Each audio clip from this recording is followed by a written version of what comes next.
Welcome to day 3 of the Self-Love and Muscle series.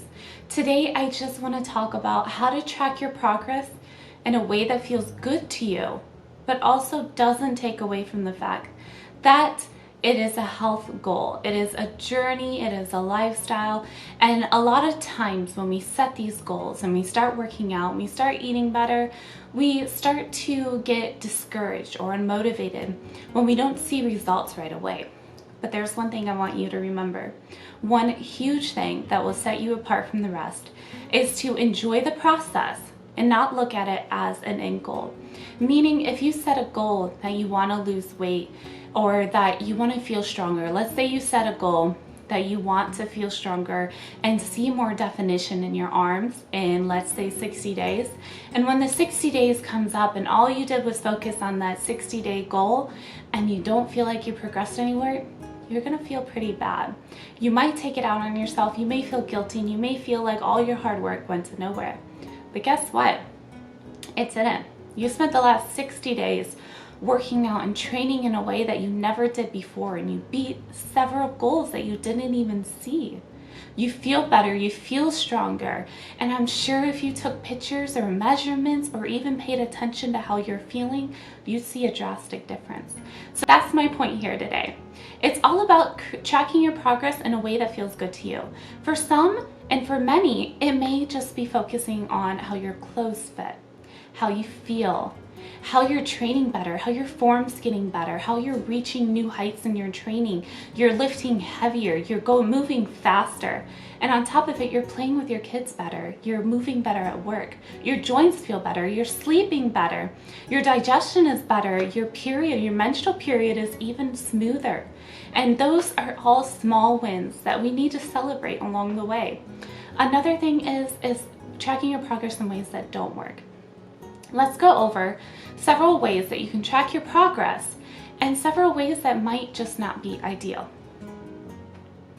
The first one is using scale weight.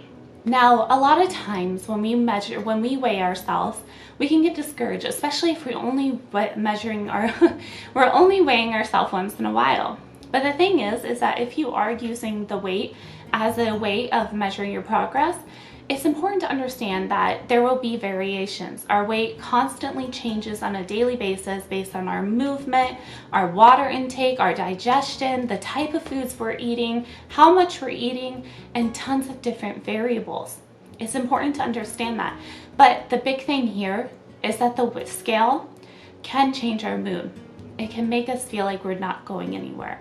And if that is you, where every time you step on the scale, your mood changes, where you're happy if you've lost weight and you get down and depressed and sad and guilty, and you start to punish yourself when that weight goes up, that's the time to put away the scale.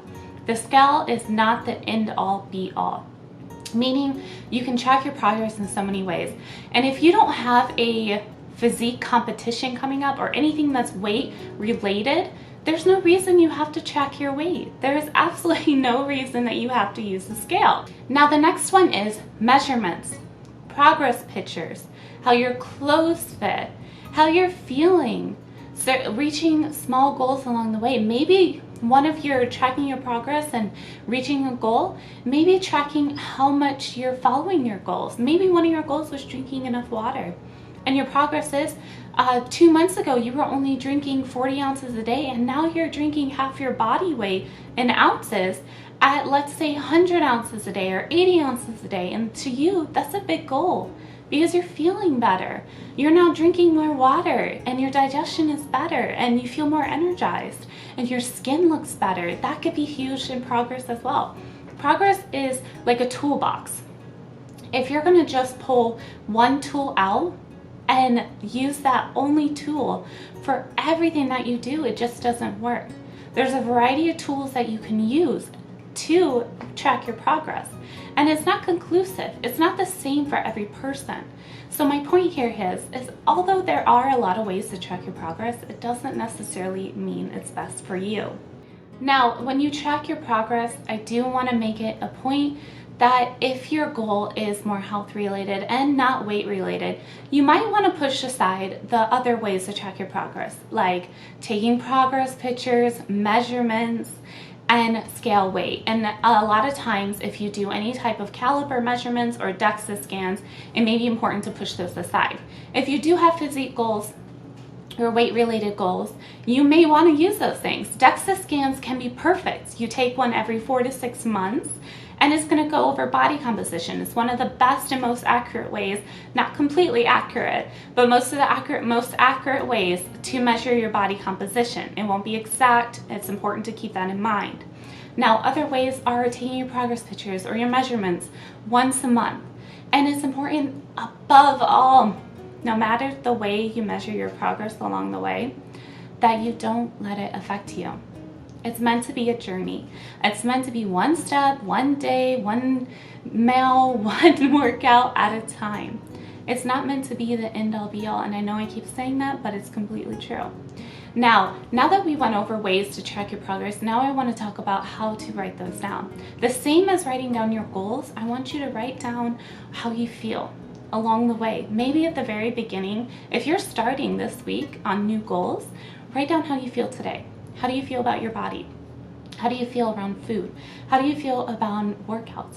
How do you feel in daily energy, digestion, meal choice, any of those things? And compare them in 30 days from now, 60 days from now, as you're reaching your goals. And those can all be huge differences. And even if you see only one difference, that is still a win, because every single win counts. Every single day, every single chance, it all counts and it all adds up. And it will always be about what works for you, nobody else. If measuring yourself and weighing yourself doesn't work for you, it's completely okay, because there are tons of other tools. And you don't even have to use the tool. It could just be reaching each goal day by day. It could be measuring or tracking your workouts and hitting a new PR. It could be feeling more energized to where you needed less coffee today, less caffeine. It could be any of those things, but it has to work for you. It cannot work for someone else. If it doesn't work for you, it's not sustainable. It's not enjoyable. And how do you expect to maintain that progress?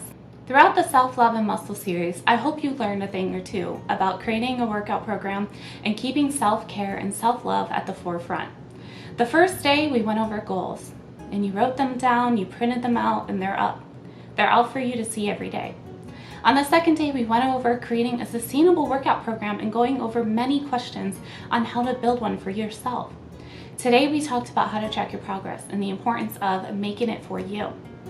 I hope you learned all of this, and if you need anything, I'll be here. And I want to say thank you for joining this series. Thank you for listening in, and thank you for giving yourself a chance